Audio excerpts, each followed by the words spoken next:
বন্ধুরা নমস্কার, বড়দের প্রণাম, ছোটদের ভালোবাসা জানিয়ে শুরু করছি আজকের রেসিপি। আজকে আবারও আমি নিয়ে আসলাম কুমড়ো শাক দিয়ে বাটা মাছের রসা। দেখুন বন্ধুরা, আমি কিভাবে রান্না করি সেইটাই শেয়ার করব। আর আমি যা বাড়িতে রান্না করি আমি সেইটাই শেয়ার করি, আলাদা করে কোনো কিছুই নিয়ে আসি না। যেগুলো আমি বাড়িতে রান্না করি, যেগুলো খাই সেইগুলোই আমি শেয়ার করি। বন্ধুরা, কেমন লাগে আমার ভিডিও? ইউটিউব থেকে দেখলে লাইক করে ভিডিওটা দেখা শুরু করবেন, আর পুরো ভিডিওটা দেখবেন, নাহলে বুঝতে পারবেন না আমি কিভাবে রান্নাটা করছি। আর যারা ফেসবুক থেকে দেখবেন তারা আমার পেজটাকে ফলো করবেন। অনেক অনেক ভালোবাসা সকল বন্ধুদের।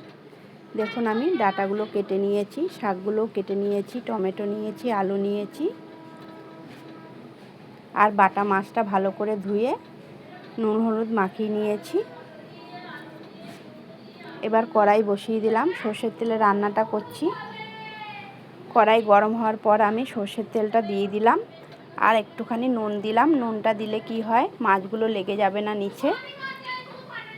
তেলটা গরম হওয়ার পরই নুনটা দেবেন, তাহলে মাছগুলো লেগে যাবে না আর ভেঙেও যাবে না। এদিকে আর একটা হাঁড়িতে আমি জল বসিয়ে দিয়েছি, জলটা গরম হয়ে গেছে। এবার আমি শাক আর ডাঁটাগুলো দিয়ে দিলাম, একটুখানি ভাপিয়ে নেব, জাস্ট একটুখানি গরম জলে ভাপিয়ে নেব। দেখুন, এদিকে আবারও আমি মাছগুলো দিয়ে দিলাম, আর ডাঁটাগুলো এবার আমি একটুখানি ভাপিয়ে নিচ্ছি ঢাকা চাপা দিয়ে। বন্ধুরা, একটুখানি নুন দিয়ে দিলাম। কেমন লাগে আমার ভিডিওগুলো বন্ধুরা কমেন্ট করে জানাবেন।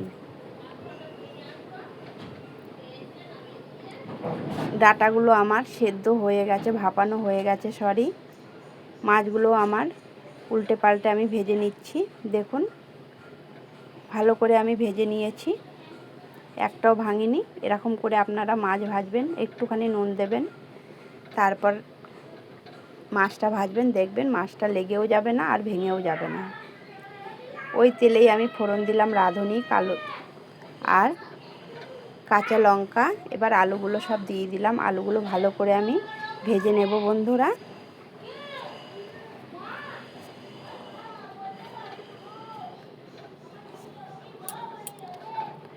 এরকম করে রান্না করলে সত্যি কথা বলছি বন্ধুরা খুবই ভালো হয়, আর শরীরের পক্ষেও অনেক ভালো।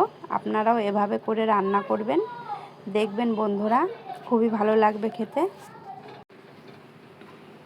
দেখুন বন্ধুরা, আমার ভাজতে ভাজতে আলুগুলো সেদ্ধ হয়ে গেছে। এবার আমি মশলার ভেতরে হলুদ, কালারের জন্য একটু কালার লঙ্কা, জিরে আর ধনের গুঁড়ো দিলাম। আমি কোনো বাটা মশলা ব্যবহার করিনি বন্ধুরা, এতেই আমার হয়ে যাবে। আর বেশি মশলাও আমি দেব না।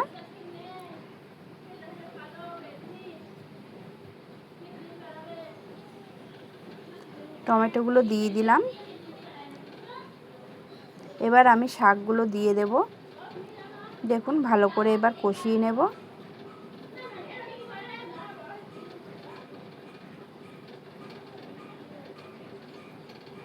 আলুগুলো সেদ্ধ হয়েই আছে আমার, আর ডাঁটাগুলো অল্প একটুখানি সেদ্ধ হয়েছে, বেশি আমি সেদ্ধ করিনি। এবার আমি ভালো করে সেদ্ধ করে নেব। জল দিয়ে দিলাম বন্ধুরা, আমার যতটা জল লাগবে আমি ততটাই দেব। আমি অনেকটাই জল দিয়েছি, অফ ক্যামেরায় আরও জল দিয়েছিলাম। দেখুন বন্ধুরা, অনেকটা জল দিয়েছে। এবার আমি নুন দিয়ে দিলাম।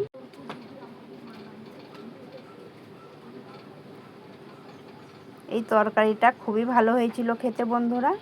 যারা খাননি তারা জানেন না, যারা খান এরকম করে তারাই জানেন কতটা ভালো লাগে খেতে। দেখুন বন্ধুরা, আমার সব কিছু সেদ্ধ হয়ে গেছে।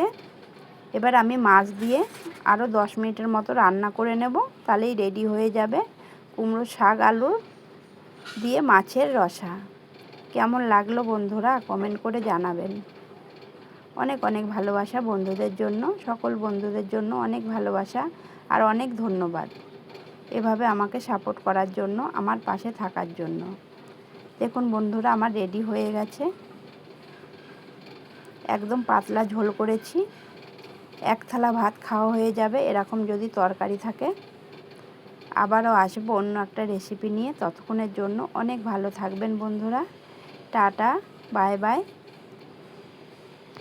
নমস্কার।